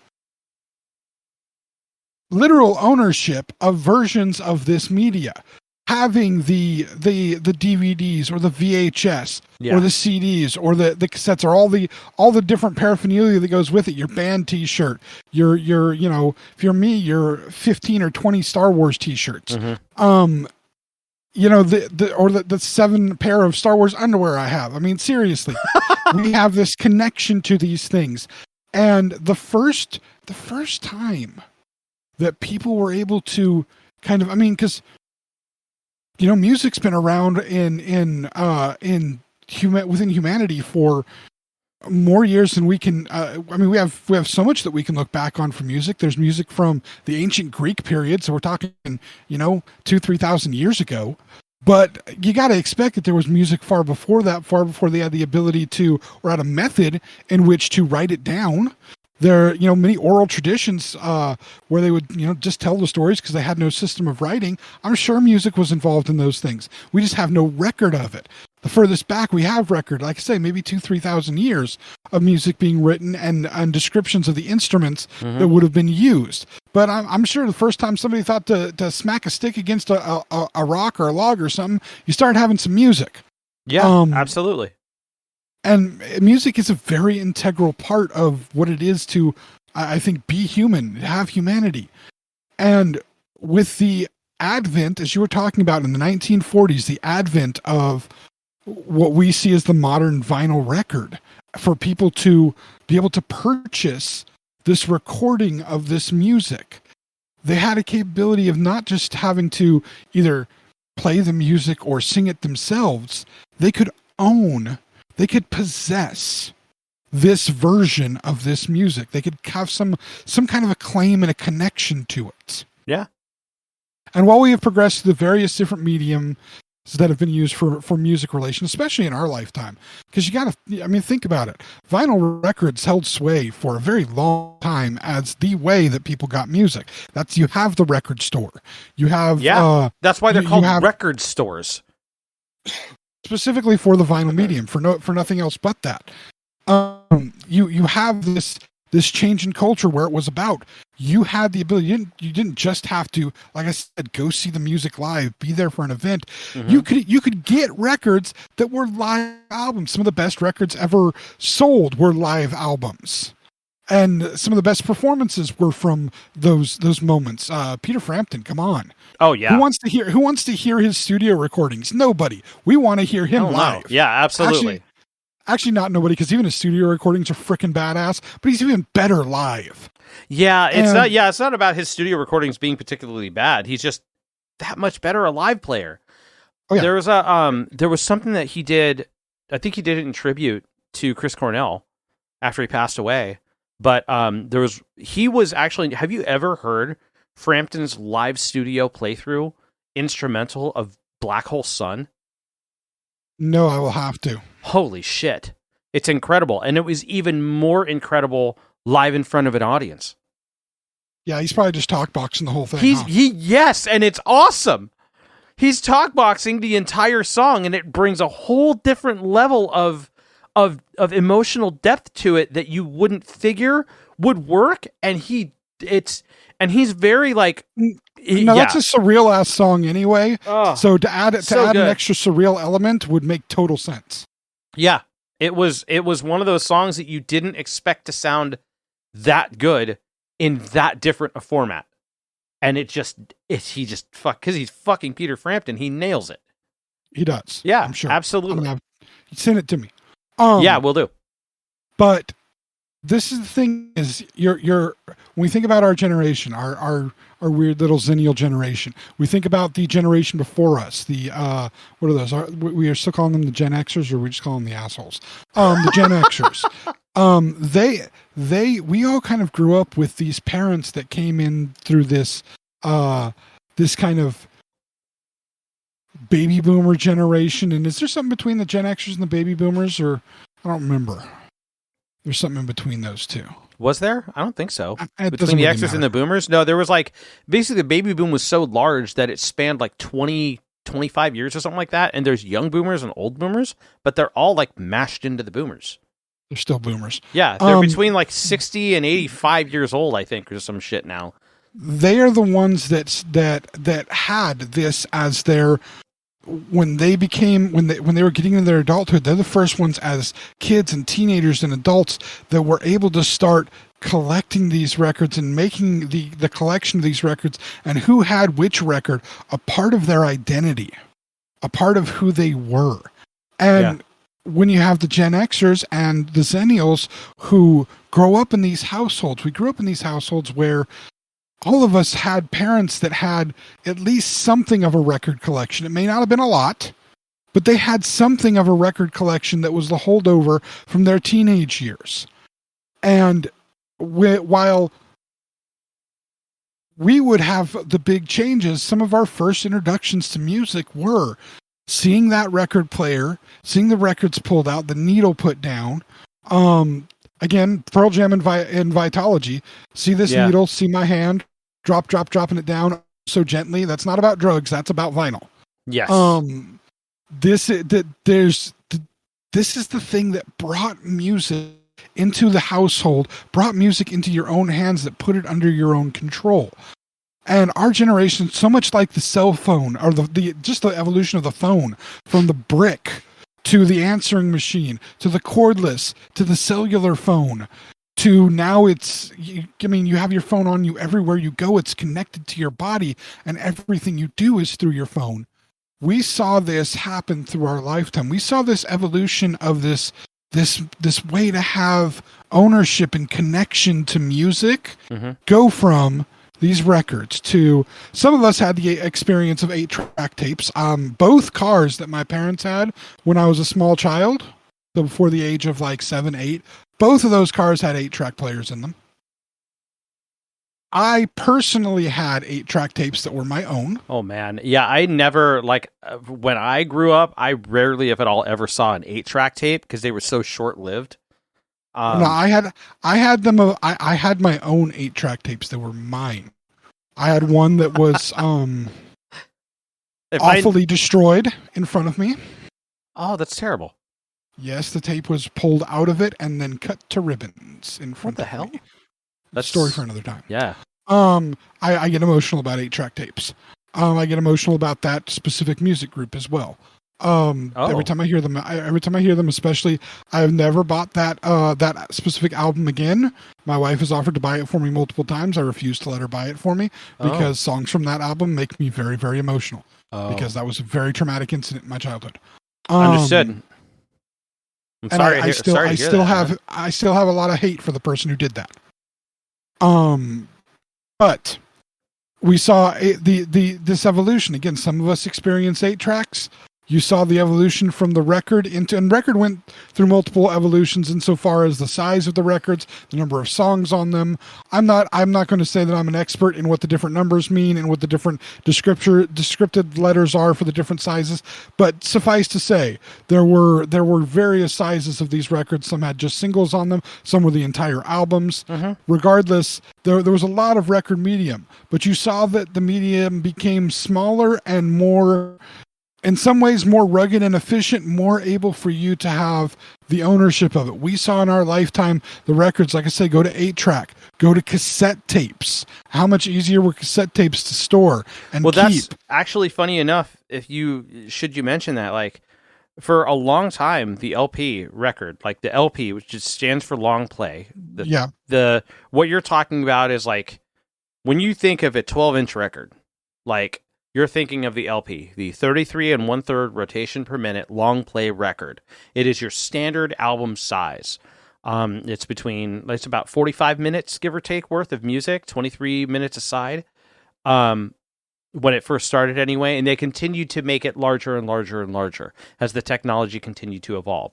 But in the 70s, and what you're talking about, I'm kind of touching towards that, after the cassette tape was invented in like the early 60s, 63, it didn't become a popular medium until it evolved to the point where its audio quality was so high and it was so much smaller. Like, I have tons of cassettes. I have a stupid number of cassettes. You do too. Yeah. And when cassette finally hit that level to where it was acceptable, you could throw a cassette player in your car. That became the dominant medium. It started by 1983, I'm reading here, that was the year the cassettes finally had outsold LPs in the United States. It took like a decade or so for it to happen. 12 years. And you started to be able to have the ability to take it with you in ways that you couldn't take records. You could take a record, but somebody had to have a record player, and that thing needs to sit still. It can't be bumped. It can't be moved around. But the ability to have a stereo that you can put a cassette tape in, carry that thing around, set it somewhere, carry it on your shoulder, dance with it, eventually have one small enough to clip onto your frickin' belt and wear headphones to be able to listen to and just walk around and it be just there. This gave you control and ownership of that thing even more. You could take it with you everywhere. You could again make it a part of who you were, your personality, what helped define you, this ownership of it. Dude, you know what? Honestly, you prove you have a good point that I want to elaborate on for a second. When you look at, like, when you consider the cassette tape and how rugged and how portable and how easy it was to move around with it and do things. Like, the Sony Walkman was I think that 82, 83 was the year the Sony Walkman came out, and don't quote me on that, I'm not entirely positive, but it's close, and it became one of the most popular music playing devices on the planet. And it still took 25 years after that year before everybody finally had the capability of playing portable music on a portable device that was rugged enough to not skip. Because up until that point, cassettes kind of phased out because CDs were higher quality and you had CD Walkmans, but CD Walkmans would skip. Oh, God. You'd accidentally trip and the fucking top would go flopping out and your CD'd get crushed on the street or scratch the hell up. That's unplayable now. That doesn't happen with cassettes. Didn't happen with cassettes. Cassettes were still pretty popular all the way up until the early 2000s. I have a one of my cars is a 2000 Ford Expedition. It has a cassette player in it.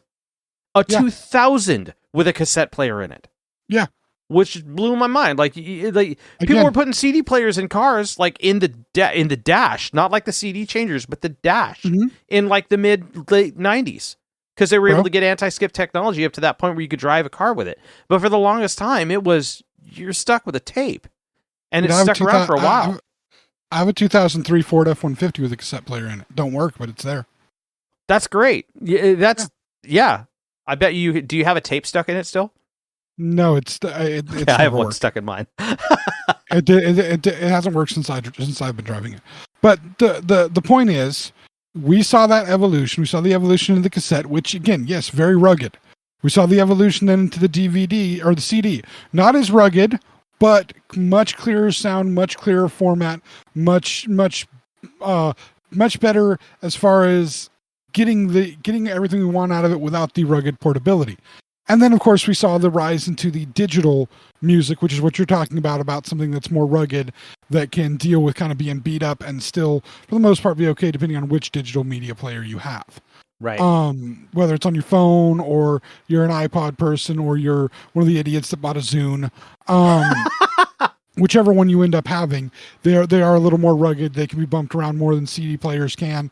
They can, and more importantly, they put an entire, CDs were something that was even smaller in ways than cassettes to be able to lug around everywhere with you. All of these gave you the ability to have the ownership of it. And even having digital ones, it has given you a vast, broader library of ownership, but it's still you have the ownership of that music. You have the connection to it. Now, some of the younger generations, the younger ones than the Xennials and even than the Millennials, are going a different route where they, instead of buying albums, even buying them digitally, they're using streaming services and and different things to be able to listen to their music in a way where they don't necessarily get control over it in the same way, but they have more. It's almost like similar to listening to radio back in the day, but having a little more control than just your standard radio will give you. Yes, for sure. Because that's one thing that you get with the current generation of music is the ability to pick and choose anything you want to listen to at any point in time. Like that's one thing that you miss out on. Like this is why cassette players were so important in cars, because sometimes you didn't want to listen to the crap that was on the radio. You wanted to listen to something that was completely different.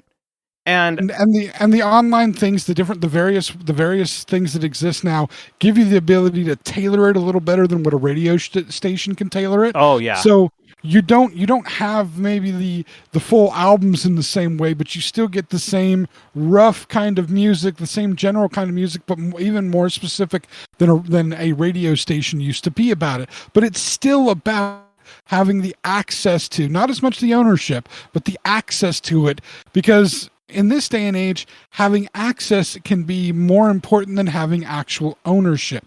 It's the ownership portion has lost some of its luster on the younger generations because of the fact that you don't need to have ownership when you have access.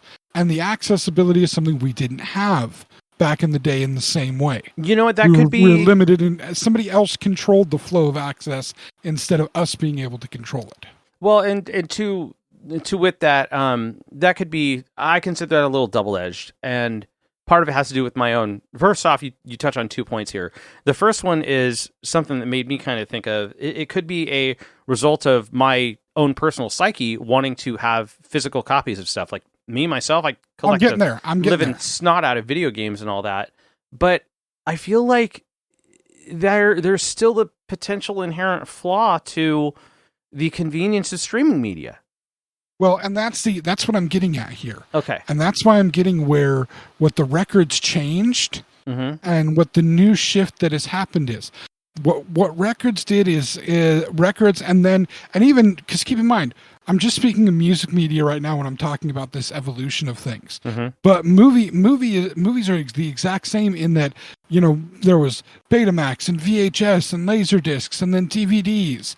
And all of these things were, again, the different ways for people to own a piece of that thing that they love. They could own it and engage with that media, consume that media whenever they wanted to by owning that copy of it, that version of it, right?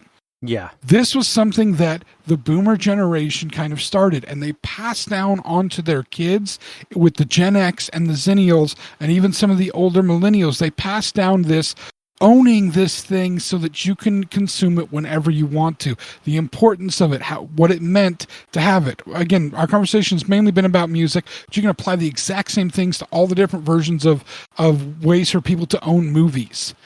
And the younger generations, with the way that the new technology is, they're doing the exact same thing with movies, in that they're not worried about buying the copies of them, because they're worried about getting the access to them. If they can access them, they don't need to own the pieces. They just need to own the access. They just need to have the connection to access. And so what we're seeing is in the younger audiences, the younger people that are now getting into adulthood, they're not as concerned with buying the physical copies of it, except when, and this is where the nostalgia thing comes in. You're part of that generation. I'm part of that generation that our parents got these things, and they kind of, whether they meant to instill this into us or not, this is what we saw, was that having the physical medium, having the actual record, having the actual movie, having those things was what we were searching for in our connection to these things. We may love the song, we may love the movie, but the connection deepens when we have the CD, when we have the DVD, when we have the physical medium there. And sometimes multiple different versions of the media, the cassette tape, the CD, the record version of it. It deepens our connection. We feel more that it's ours, even if we know that it's everybody's music to be able to enjoy. Still, that deepens our connection to it, our love of it, our bond with it. And this is where the resurgence of records comes in. This is why records won't die until The Last of Us do. Records are surging because we in our generation, we finally have money. Our kids maybe are grown up enough that we're not all poor anymore. Or those of us who don't have kids, we've at least gotten far enough in our life where we're not, again, as poor anymore. And we have the ability to indulge in these things and these collections. And as much as we were the generation of cassettes and CDs, vinyl was still present at the beginning of it. And the start of that music collecting, the start of that kind of expressing and showing your love for the bands and the artists and whatever that meant something to you, that touched your soul, was having that piece of vinyl with it. That's why we're seeing this resurgence. It isn't about you loved listening to vinyl when you were a kid. It was about that's what you see, whether you realize it or not, subconsciously. That is the attainment of truly connecting with that music, truly having that moment and that bond with that music. And there are some of us that we may have passed it from this generation. We may have passed it to our kids, to our, Z kids, right? Yeah, that's possible. I mean, I know that I've passed my love of toy collecting on to at least one of my my Z children with his Godzilla collection. I mean, if it's every iteration of Godzilla that he can possibly find, he is going to find every iteration of it, and I think it's beautiful and wonderful, and I help him as much as humanly possible because I know the passion, I know the love, I know the bond he feels with those things. They're just things to most people. But the bond is there. The love of it is there. And some of us may have passed on that love of physical video games. Again, video games are another example. You brought them up about you being a gamer and liking all those old games. Even though you can play them through different streaming things, it doesn't matter. Having the physical copy, we're still from the age of, we saw our parents, maybe even our grandparents, they were the generations that got to actually have those versions of those media, and the physical copies of it meant something. That was their ability to, again, claim some kind of ownership over this art that they love. Even though, again, it's the artist's stuff. Once you're an artist, you're a musician, you've put out multiple albums. Okay, you've put out 2 albums that for sure I absolutely love. A third one that I like a whole lot. but two that we're being honest. Nothing. Yeah, I've appreciate never it. said. I haven't already said to you. I do like that album a lot. I love the other two. There is a difference. I'll listen to all three, but I love the other two. They're your albums. You know, yours and your bandmates. You all, you wrote them. You guys have ownership of them. Yet at the same time, as a fan, as a guy that's got a tattoo on his leg showing my fandom, as a guy that's got tattoos on his fingers that constantly gets questions about them, showing his fandom. I have those discs. I have various other things that I've collected over the years. I have a bond with those things. I have a connection with those things. There's some ownership that I feel for those things. Admittedly, I do have at least some appropriate ownership over crowd response for one of the songs, Fingertip Tattoo, or the Finger Tattoo one. Yes. I do have some ownership, minor ownership over that. But I still feel that. I mean, this is your music. This is something you created.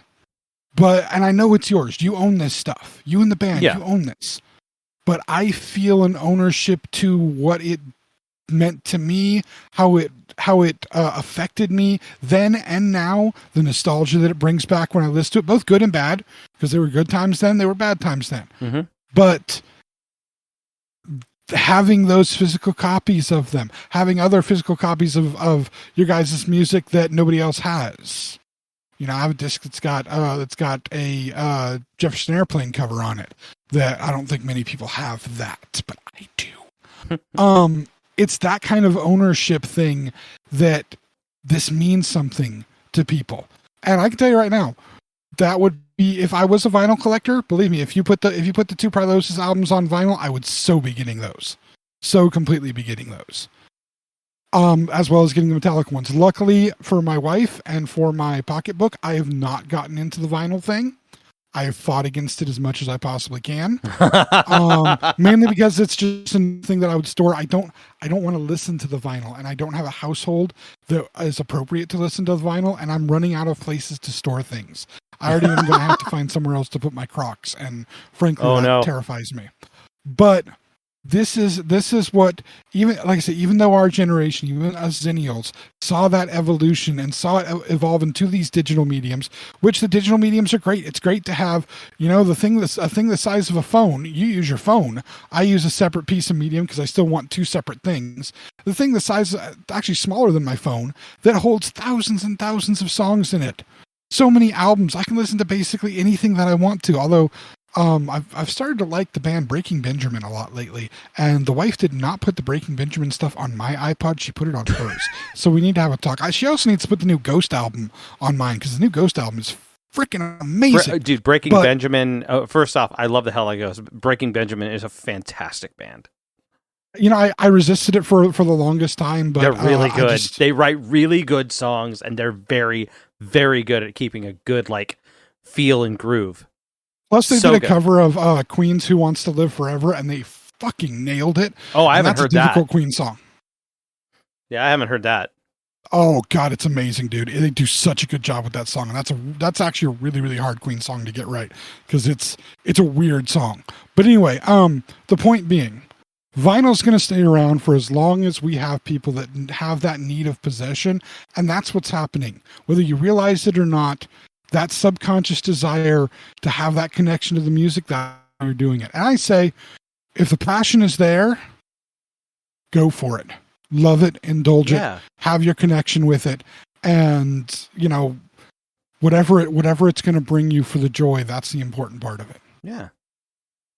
Anyway, I think we've talked more than enough for tonight. We've gone way over our time limit. Mike? Yes. Where can people listen to us talk for fucking ever about records? Well, you could be listening to us on our website, theXennialChronicles.com or Zencron.com. You could find us at most major podcast streaming platforms.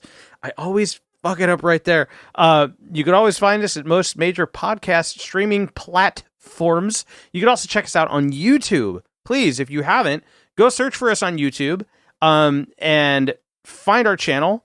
And click on this video if it's a video that you see the podcast in, because our podcasts are up as videos. And make sure that while you're listening to this, you head on down underneath that little video, you can click the like button. And then next to the like button, you click the subscribe button. And then next to the subscribe button, there's something else to do. James, what is that?